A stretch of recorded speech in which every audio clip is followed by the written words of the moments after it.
So picture this. It's January 3rd, 2026.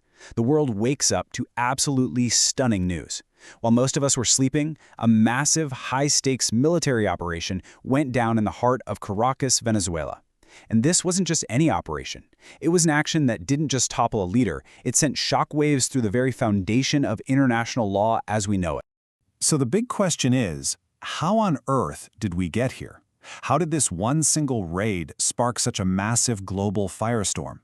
Well, to really get it, you have to go back to the beginning, to this lightning-fast military operation that didn't just capture a president, it captured the world's attention, and maybe, just maybe, set a very dangerous new precedent on the world stage. All right, let's dive into Operation Absolute Resolve. Because if you just look at it from a purely military, tactical point of view, what happened in those early morning hours was frankly nothing short of extraordinary. I mean, military analysts, they were pretty much all on the same page about this. They were calling the mission to grab President Nicolas Maduro and his wife a total masterclass in planning and in execution. It somehow achieved complete and total surprise, even with the enormous force that was involved. Just think about the speed of this for a second. In just 2.5 hours, U.S. forces flew in, took out a really sophisticated air defense network, landed special ops right in the middle of a capital city, captured the head of state, and got everyone out, without a single casualty. I mean, wow. It was just a stunning, stunning display of military power. Okay, so obviously when you do something this big, you need a story. You need a public justification. So what was the official reason that Washington gave for making such an unprecedented move? Well, the administration was really careful with its words here. This was not presented as an act of war. It wasn't an invasion. Officially, this whole thing was framed as a law enforcement action. They were basically just serving a very high-level arrest warrant on fugitives who had already been indicted for narco-terrorism. But, as it so often goes with geopolitics, once you start to peel back that first layer of the official story, you pretty much always find a powerful economic reason hiding underneath. And when you're talking about Venezuela, that really only means one thing: oil. To get the economic picture, you have to look at the state of what used to be Venezuela's crown jewels, its oil industry. I mean, look at this. After decades of just awful mismanagement and corruption, what was once this global powerhouse pumping out 3.5 million barrels a day had completely and utterly collapsed. The whole industry was in shambles. And this right here is exactly why, when the White House suggested that Venezuela's oil could just immediately pay for the operation, energy experts were, let's just say they were deeply skeptical. Reviving this broken industry isn't like flipping a switch. It is a monumental job that would take years of stability and, get this, an estimated $100 billion in new investment.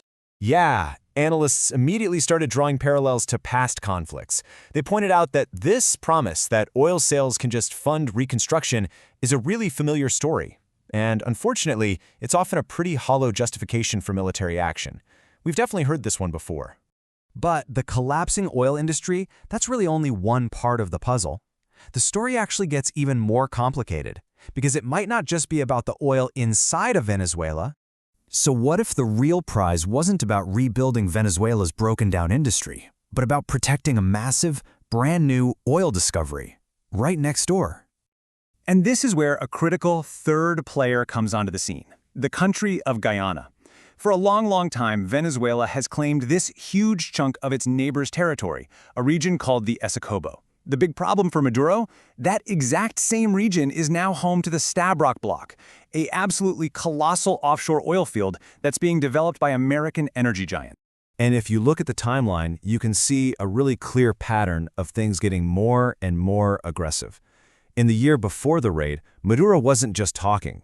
He was holding referendums, he was signing laws to annex the territory, and then he actually sent warships to directly confront U.S. corporate assets at sea. This wasn't just some old territorial dispute anymore. This had become a direct threat to a multi-billion-dollar American energy project. You see, an action like this, it never happens in a vacuum. It rips right through the international system, and it creates these shockwaves that affect absolutely everything, from humanitarian aid all the way to the global balance of power. And in the middle of this whole geopolitical storm, we have to remember the profound human cost. Nearly 8 million people had already fled Venezuela because of the economic collapse and political repression. The instability that's bound to follow this raid threatens to make an already terrible humanitarian crisis even worse. Now, for a lot of critics, this whole operation signals a really dangerous revival of a 200-year-old pillar of U.S. foreign policy. See, the original Monroe Doctrine basically warned European powers to stay out of the Americas. This new version, which some have called the Monroe Doctrine, seems to be asserting a U.S. right to intervene within the Americas to secure its own strategic interests. It's a pretty big shift. And the condemnation from international groups was, as you can imagine, swift. The United Nations came out and called the raid a clear violation of the UN Charter. They argued that it completely undermines the entire system of international security, the one where one country can't just unilaterally use force against another. The raid didn't just get rid of a leader, it really laid bare the new realities of the geopolitical chessboard. For Russia, especially, not being able to protect a key ally like Maduro was this really stark reminder of its diminished ability to project power so far from its own borders, particularly while it's so bogged down in Ukraine. And all of this leads to the most important question of all: what happens next? The U.S. might have pulled off this incredible military victory, but it's been left with what a lot of analysts are calling a complete political mess. The old government is defiant, there's no clear plan for who takes over, and the raid has basically created a very dangerous power vacuum. And that leaves us with this final, pretty unsettling question. By successfully taking out a sovereign leader with military force, has the United States just created a whole new playbook for the 21st century? A world where the old rules of intervention are being rewritten right before our eyes, leaving all of us to wonder who might be next.